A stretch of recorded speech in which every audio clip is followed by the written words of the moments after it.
Hi, this is Jason Maxine from Moderately MoCo, and today we're talking to one of our Montgomery County Student Member of the Board finalists, Leul Dawit. We also have current SMOB Anuva Malu here as well, and the other finalists, Remay, we're in contact with, and we'll have a separate interview with her. Thanks for being here, both of you. Anuva? Thank you for having us. So this is very full circle for me. Obviously, Jason, right? Being here last year as a candidate and now being here as the 48th student member of the Board of Education for Montgomery County. What I will say is that it's a very unique role, and I'm incredibly grateful to be a part of a county that places the student voice at such a high level. And to our future candidates, I think it's very important for their voter base to be aware of what a SMOB truly needs to be. And I hope you can learn more about our candidates in these future interviews. And I am beyond excited to be here today. Thank you. Lul, you want to start with a kind of just interview overview of who you are? Yeah, for sure, man. I mean, of course, thank you to Jason and New for showing up, for inviting me. I mean, seriously, Jason, it is surreal to actually be here, having seen like all of the past videos that you've done with Monterey Milko and the other past mob finalists. And I mean, so just a little bit about me, making it brief. My name is Leul. I'm a sophomore in Northwood High School. Of course, I'm a finalist and in the running for 49 student member of the board. And I mean, of course, my campaign, I'd say the biggest thing, especially now that, we're seeing so many changes in our county, not just in our county, but also on the state and national level as well. I feel that there are definitely a lot of things that we need to address, and there definitely are a lot of things that we need to maybe change and maybe change how we see them currently within our county. And so my campaign, my biggest thing is representation. I feel that that is the cornerstone of how we get those issues addressed and how we combat them to ensure that they aren't being the sole cause of why we keep facing these issues, inequities, prejudices within our county. My biggest thing is reaching out, ensuring that our communication can be custom made and tailor made to ensure that we're not having a lack of disparity or a lack of disconnect between students and how we as a county rely on student voice to make input in decisions that we make as a county. I mean, also just outside of policy, of course, I'm a musician, I'm an athlete, I am an artist, photographer. There's a lot of things about me that make me, and the perspectives that I hope to bring to the board of education if elected as your next mob outside of policy and outside of advocacy as well. And thank you.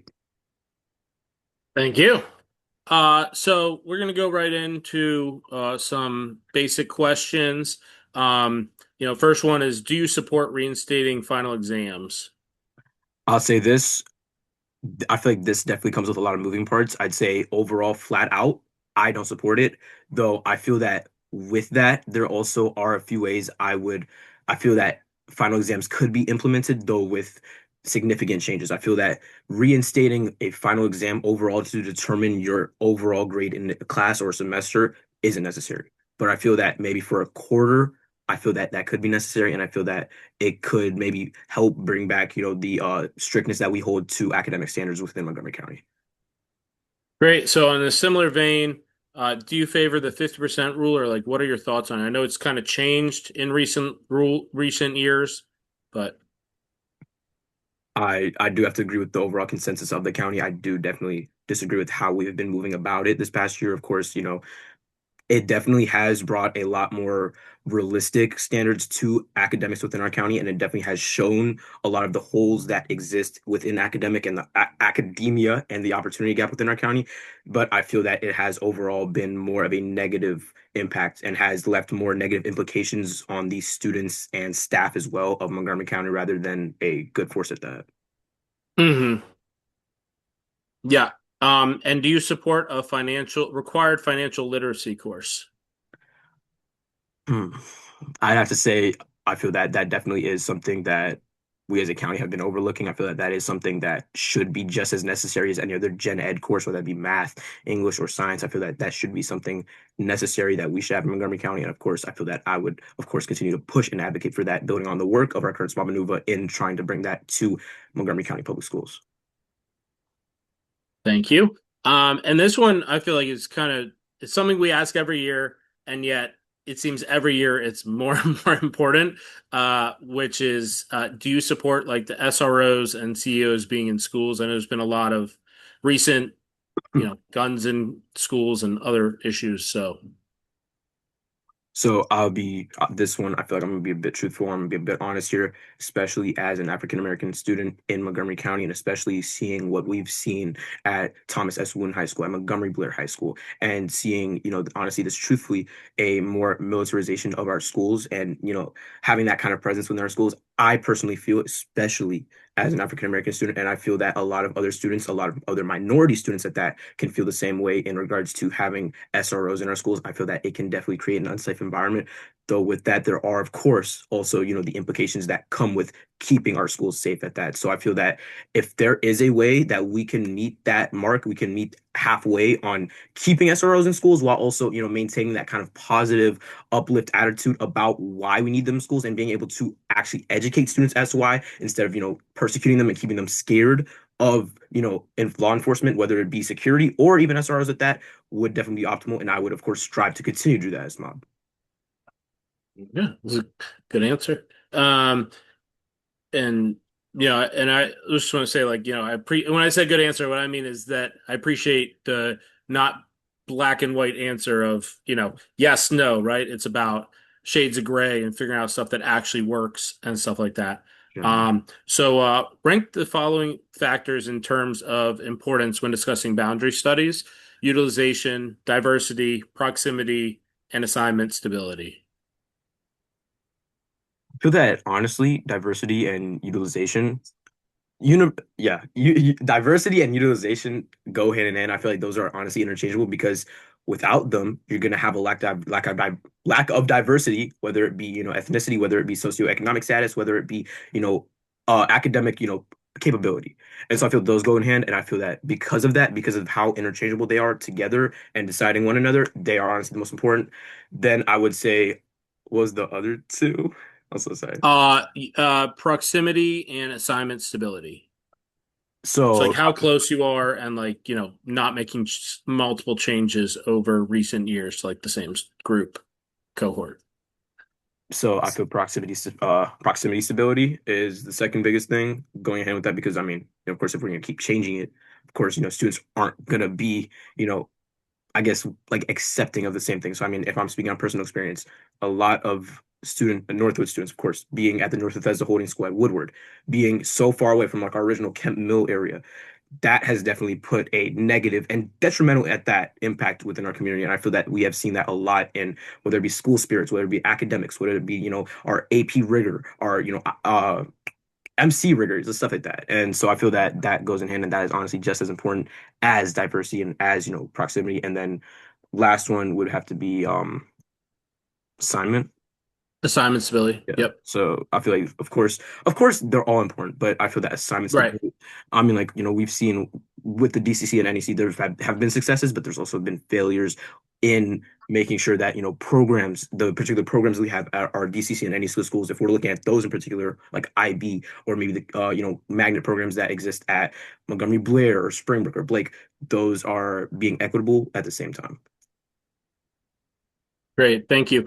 So I think Anuva has to head out now, but just want to appreciate her stopping in here and, taking this seriously and, giving us that. So thank you. Yeah, thank you so much, Jason, and everyone else at Moderately MoCo for having me. Again, like I mentioned earlier, this is very full circle, and I am beyond excited to see both of our candidates' answers as we reach this next stretch. As a slight reminder, voting is going to be on April 22nd for students that are watching, and even though obviously our parents can't vote, they obviously do contribute to the overall election process. Thank you for having me, and have a good day. Thank you. All right. So let's continue. So, And that was some of the harder questions. We got some more hard questions as well, but no more memorizing or things yeah, at a yeah, time. yeah. So now kind of like onto like a discipline section. Do you think MCPS gives teachers and admin the ability to effectively discipline students? I feel that once again, that's like a double-edged sword. So I feel that especially with Montgomery County being such a county that is so heavy on restorative justice, I feel that is a huge thing when, determining whether or not staff or admin is capable of actually giving proper disciplinary measures at that for students who may be acting out.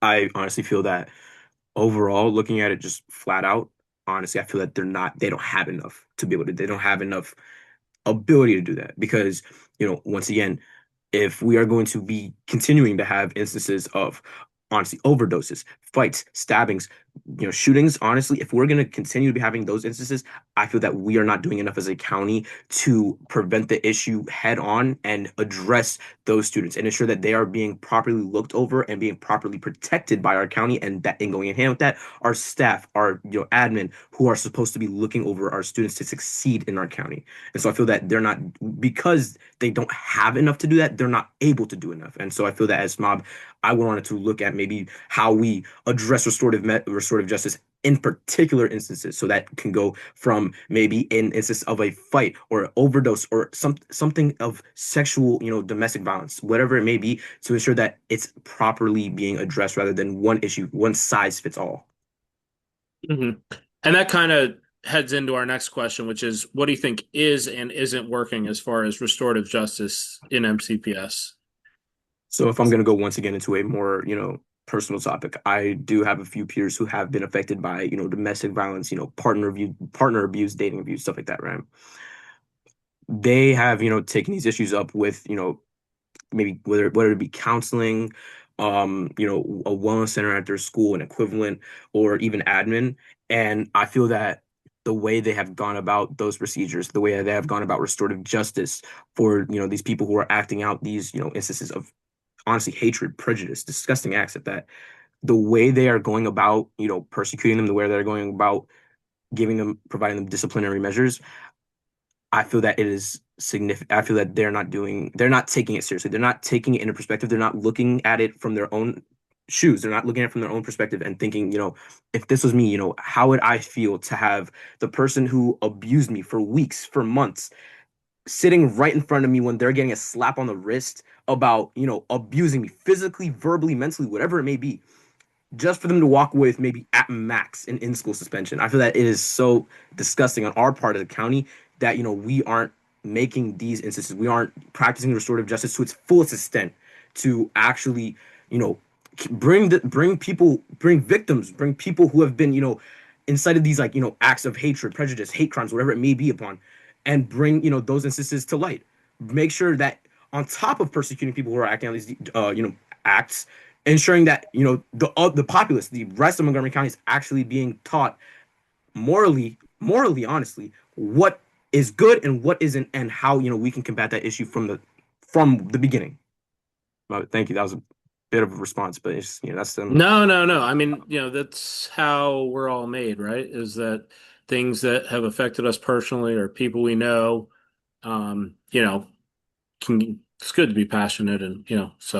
um, and, this might be another strong topic, which is, I was recently as an MCPS event, where they talked about like that the top two, hate bias groups being, I don't want to say victimized because it's not necessarily directly at a person, but that African Americans and Jews are kind of like way up at the top of that list. So, what do you think can and should be done about the rise of racism and anti-Semitism and other hate in MCPS? So I've actually, I mean, even speaking from personal experience as well. On top of that, I mean, from my campaigning, from people I've talked to, even close friends, of course, anti-Semitism is honestly one of the biggest things, alongside, the hatred of any other minority, any other group, of course, is unacceptable. And so my biggest thing in regards to ensuring that those kinds of instances of hate crimes, prejudice, whatever it may be, harassment, are, properly, addressed and hopefully entirely eradicated. I mean, of course, it's going to take a minute. It will definitely never be entirely eradicated, but ensuring that we can, to the best of our ability as a county, I'd say honestly, is educating. Because I mean, we can only do so much, giving, a little presentation saying like, oh, this kid got bullied. Like this is so mean. Like I feel that we can only do so much in regards to pathos and making people emotionally feel resonant with those instances of hate crime and make them just, feel entirely, devoid of not wanting to act out those crimes. But being able to meet them halfway, being able to meet with them one on one to hear what's working and what isn't in regards to hate crimes, and reaching them on a personal level is the biggest thing for me. I want to break that, that disconnect that, of course, the SMOB doesn't do anything. I want to break that stigma. And, in regards to how we can address those kinds of instances of hate crimes, my biggest thing is just meeting with these students, meeting with these parents who may have, maybe the parents of children who are being bullied within our county. Because, of course, we can only do so much by just, broadly saying, hey, like they're being bullied. What can you do? We can give them instant suspension. That'll show them. It's not going to do that much. And I feel that meeting them personally, of course, it's going to take a long time. It's definitely going to take a long time. And I feel like a lot of it, honestly, truthfully, won't even be. I won't be able to see it throughout my tenure as SMOB. It's going to take years for these programs policies to be enacted. And so my biggest thing is ensuring that we can meet with them personally. We can say I've seen your experience. I've lived that experience. And so I want to work with you to ensure I want to work with you one on one to ensure that we're actually making things that last and break the systemic barrier from the place that it starts at. Mhm. And so, kind of going in a different direction now, what do you think can or should be done about like the issues of increasing number of facilities in poor condition in MCPS? I'm so sorry. What was like the last part of what you said? The increasing number of facilities being in poor condition, like there's just like more, Superintendent Taylor has talked about like I'm not sure what the exact number is, but like multiple $1 billion of backlog of maintenance. And I know, like for example, they're closing Wooten, but like there's a ton of other schools that like have these maintenance issues, and like we Mhm. don't have all the money to necessarily fix them. That's So true. yeah. Yeah, so I mean, once I feel like alongside, amplifying, student voice, representation within a county, infrastructure has been a huge thing I've been hitting home on. And that, of course, once again, comes from my personal experience. I mean, literally being at Northwood, being at a building that truthfully is an active construction site, I mean, really just puts into perspective as to, I mean, that it really is a testament to the fact that we as a county are on truthfully failing in regards to infrastructure. I mean, like, if we're going to be putting, 1,800 students into a building that isn't done yet and wouldn't be done for 3 years, I mean, it really is honestly like a huge thing for me. And honestly, I'd say short term is a huge reason as to why I want to run for SMOB, why I'm here in the first place. Because I mean, to think that, especially with the recent decisions in regards to Wooten and option H for the boundary studies and program analysis, to think that there's going to be another cohort of students who are going to be affected by these long term decisions that we're making as a county. In that process, amidst all of that, I want to make sure that it's equitable because I don't want another student to live in the same shoes as me and say that they haven't had access, they never had access to, honestly, a bare minimum that every other school, high school in the country has. And so, I mean, as SMOB, my biggest thing in regards to infrastructure, the capital improvement plan, which is, the amount of money that we allocate to programs, buildings themselves, whether it be renovations or entire overhauls and reconstructions of buildings like Northwood and Wooten in the near future within the next 1 to 2 years, that's where we basically allocate our money, the capital improvement plan. And so, like it's like a 5 year, 5 to 6 year, timeline of what needs to be addressed, how we're going to plan to address it, whether it be a renovation or full, redo of the building. And so, my biggest thing as SMOB is, in regards to ensuring that infrastructure is being timely updated, and then also ensuring that we have full funding of our operating budget, which is projected to be 7.8 billion, I believe, by the time I would be SMOP, so next fiscal year, so 2027, is ensuring, of course, alongside advocating for the full operating of our operating budget. I'm so sorry. Is of Fine. course ensuring that we are just allocating our funds where they may be, where they need to be, because I feel that we as a county have not been doing the best at that. We haven't been necessarily the best at properly allocating adequate funds to long needed projects. I mean, if I'm going to be real with you, Loon was promised a renovation for almost 20 years now. And to think that they're just now getting that is abhorrent. It seriously is crazy. And so, I mean, my biggest thing is just I want to, be real with, the people. I want, of course, I want, alongside breaking the stigma of, saying that SMOB doesn't do anything. I want people to see progress. I want people to see it right before them.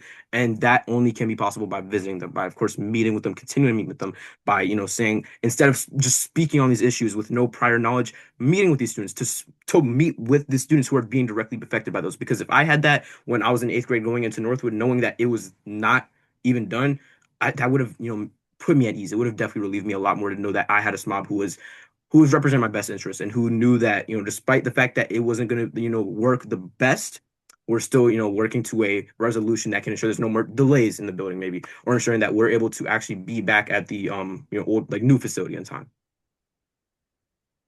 Okay. And this one's kind of related to that. So MCPS enrollment has been on a downswing. I was talking to the superintendent the other day, and he said we've lost 10,000 students in recent years. what do you see as like the major impacts from this, and how should we handle it? I know that birth rates have gone down, and there's like a lot of different factors going into this, but it's the reality of what you're walking into. So, I feel that truthfully, I mean, outside of birth rates, because I believe, this past cohort is one of the largest ones in history, actually, 2025. I mean, the fact that we're seeing that, I feel that a huge implication of that, a huge result of that was definitely the COVID-19 pandemic. I believe that that was a huge catalyst for, the downturn that we've seen in students population in Montgomery County. Because actually, I mean, if you look at other counties nearby us right next to us, that includes Prince George's and Howard, they're actually seeing, uptrends in student enrollment. And so, I mean, I feel that that signifies that as a result of the COVID-19 pandemic, as a result of the birth rate dropping and our huge, like one of our biggest graduating classes leaving, I feel that that is a result of us, not necessarily, per se being able to being, you channeling our power, our ability, our funding to the fullest extent. And so going ahead of my previous answer, I feel that that in a large result, as a huge byproduct of that is the fact that we're not allocating funds properly. I feel that that is definitely a huge reason, if not, maybe as to why we in particular as a county compared to as opposed to other counties within the state, within honestly the country even, are seeing a downturn in enrollment. I feel that that is a huge thing, and of course, I would want to address that as mob by ensuring that we can continue to create study groups, create programs, policies, and enact those realistically, while of course ensuring that they impact and they positively protect as many students as possible, as many parents as well, and staff and faculty. mhm. Yeah, I know like Frederick has been one of the biggest growth counties. Well, it has been the biggest growth county for a Mhm. school system in the entire state, and they're right next to us. So, um, and what do you think should be done to help solve our absentee issues in MCPS? Man, that is actually like such a huge thing, and I mean, like I'm speaking from experience too. Like it definitely is a huge thing, and as a result, I mean, even we're even seeing like the graduation rates significantly drop too. Like it is actually becoming a dramatic issue within the county. Like in the past 2 years, where, like it's dropped like a lot, and a huge as a result of that is absenteeism. And so, I mean, the biggest thing that we can do in regards to absenteeism and in regards to encouraging students to show up and encouraging them to get to class is education, is giving them that sense of urgency, giving them, like that why they should. Because I believe that personally going hand with that, another big thing that we're facing in the county as a result of absenteeism, as a result of, people just not feeling like coming to school, is that, I feel that a lot of the students within Montgomery County have been like fit into a box that, they're required to go to a traditional 4-year college post high school. And I feel that that issue, that shouldn't be, the case for every single student. Because truthfully, if you're not doing the best, I feel that you shouldn't be, personally, you shouldn't like just immediately, give up on your education, on your prowess post high school, just because you don't feel like you're maybe like enough for a traditional 4-year high school. And so as mob, I want to open up those opportunities for vocational schools, for trade schools, for post secondary opportunities that ensure that our students are still encouraged to show up, are still encouraged to want to seek something post high school, and make them as a result want to come to school to continue to educate themselves and to continue to be a positive impact within our community, within the communities they happen to go to post high school.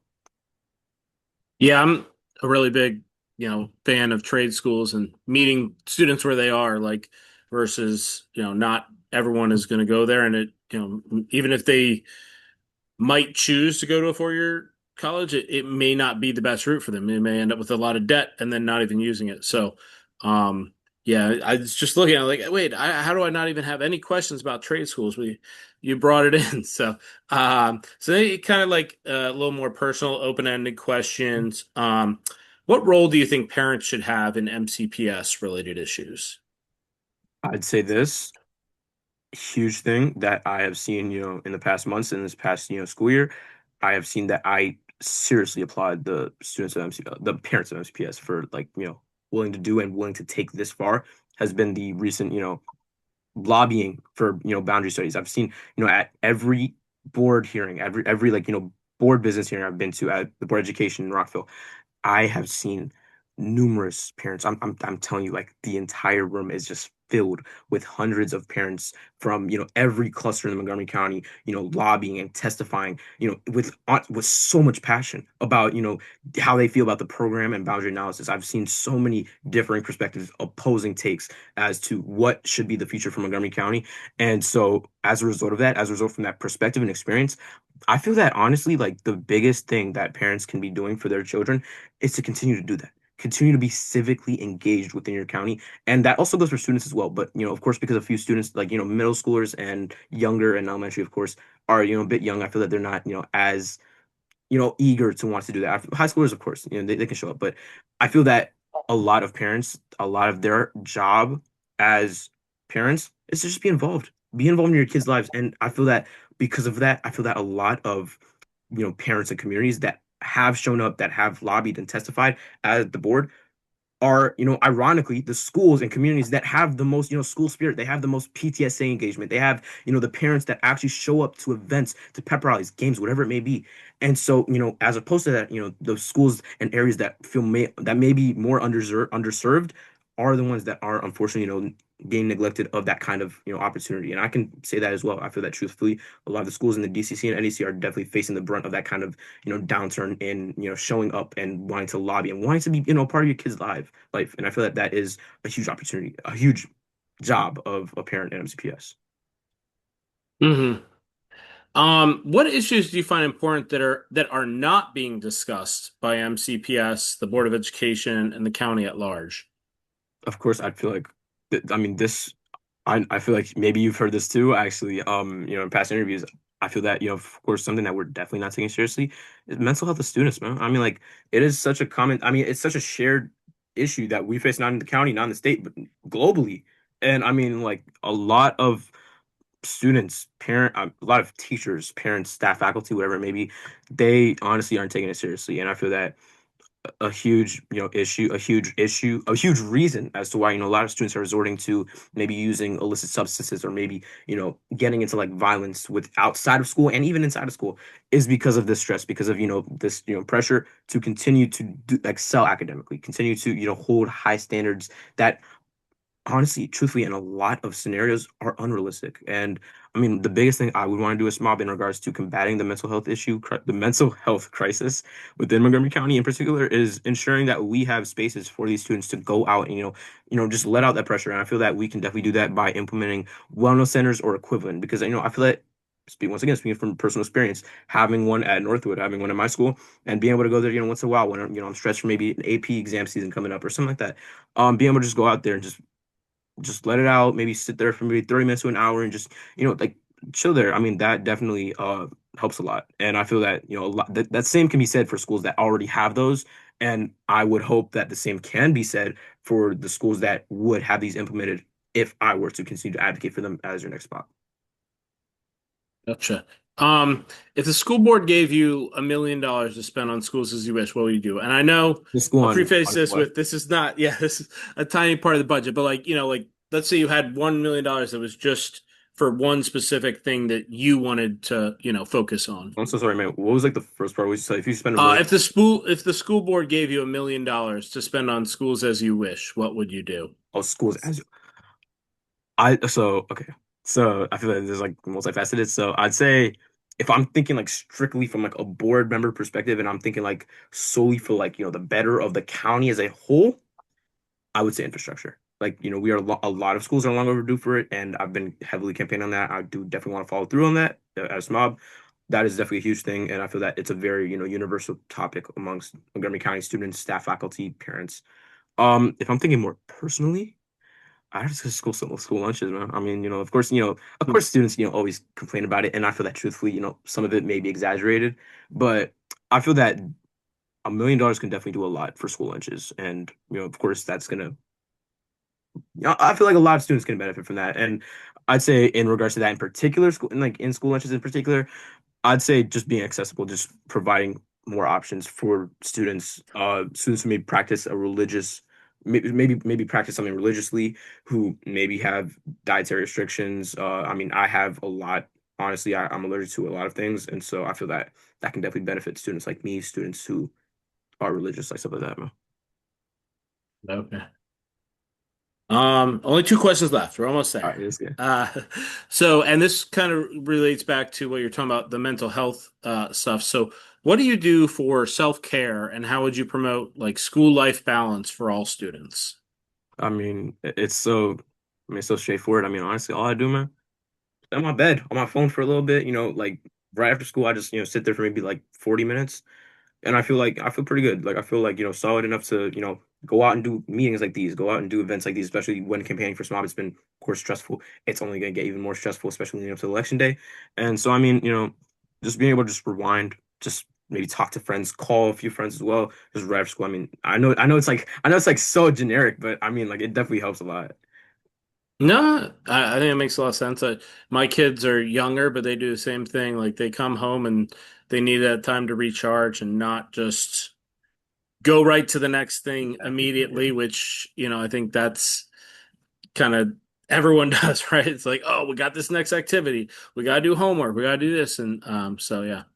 Um, so this one, and this is actually one of my favorite questions because it, looks at, and this is our last question, and then I'll give you a chance to kind of close out, but looks at, what's different for your school. So what do you think is the most pressing issue at your specific school that you think like differs from schools in other parts of the county? Something that's like kind of a unique issue for your school. I mean, I've mentioned it so many times already. I mean, infrastructure, man, like it is such a unique circumstance to have, especially even nationally. And so, I mean, like honestly, just not having, the bare minimum. I mean, it's crazy.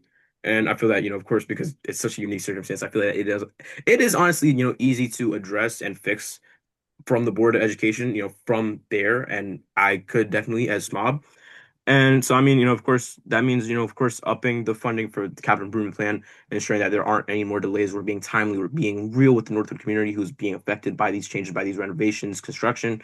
And I mean, of course, maybe pushing for the construction, contractor maybe hurry up a little bit. But I mean, yeah, I feel like that's really like a unique, like a nuanced take on. I mean, because it's rare. Hmm. And so do you want to give us just like your final thoughts and where people can find your campaign and maybe like a shout out for the date of the election and stuff like that? I mean, yeah. So, I mean, once again, I mean, no exaggeration, I mean, this honestly is to put pressure on people like the students who are watching. This seriously means so much for the county. Whoever you may happen to vote for come April 22nd, it I know you've heard it so many times in the Meet the Candidates video on Instagram, whatever, wherever it may be.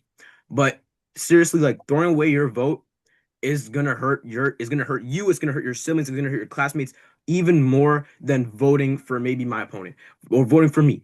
Because I mean, being able to vote, being able to say that I saw change, I wanted change in my community, I wanted change at my school, in the county level, even on the state level. I wanted change that would affect that would positively affect me, my community is the most important thing. And it should be what you're thinking and what you're taking into consideration when voting come April 22nd. So I want you to think about your values. I want you to think about what you care about, what you want to see change within Montgomery County when you vote April 22nd. Of course, I'm not going to influence any votes here, but I'll make sure to vote Louis for Mob April 22nd. I mean, I'm on almost every social media, mainly Instagram, social media, Instagram, TikTok, my bad. Louisville Force Mob number four. I also have a website as well, LouisvilleForceMob.com. I mean, man, thank you so much for letting me on, Jason. It was actually great. Yes. Thank you, Lul. And we'll stop there.